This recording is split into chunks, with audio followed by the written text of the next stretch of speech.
हमारी तरफ से आप सभी को प्रणाम। मेरा नाम बीना। आज हम आप लोगों को प्यारा सा यार विवाह गीत सुनाने जा रहे हैं, जो कि जब मंडप में शादी बैठती है तब गाया जाता है, तब दुल्हे को सुनाया जाता है, समधी को सुनाया जाता है। उसी समय का आज हम विवाह गीत आप लोगों को सुनाने जा रहे हैं। हमें पूरा विश्वास है कि आप लोगों को पसंद आएगा। चैनल को सब्सक्राइब करें, लाइक करें, शेयर करें।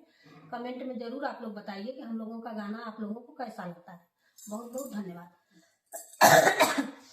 हाथिनिया चासयाइनी घोड़ावा पचासयाइना राजा दुल्हे कैसे आइना कुटन ससुरु कैसे आइना कुटन ससुरु कैसे आइना हाथिनी सजावल आइनी घोड़ावा पलांगन आइनी राजा दुल्हे पलकी आइना कुटन ससुरु पैदल आइना कुटन ससुरु पैदल आइना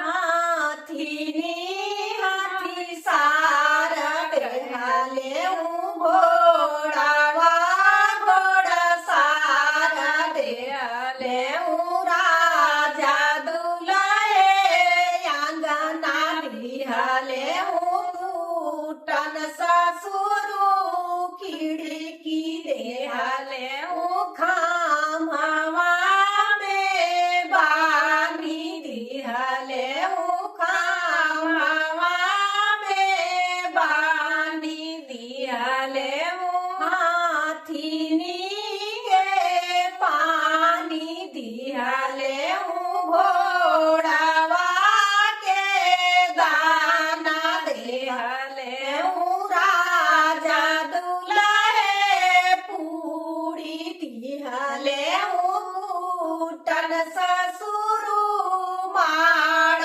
दिहाले उना दे लागी माड़ पियाई ना दे लागी माड़ पियाई हाथ जोड़ी दुल्हे बोलाई अवर सीधा साहब बोलाई अवर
प्रकार लगा के आप लोग फूफा मामा भैया सबको लगा करके आप लोग गा सकते हैं। बहुत बहुत धन्यवाद।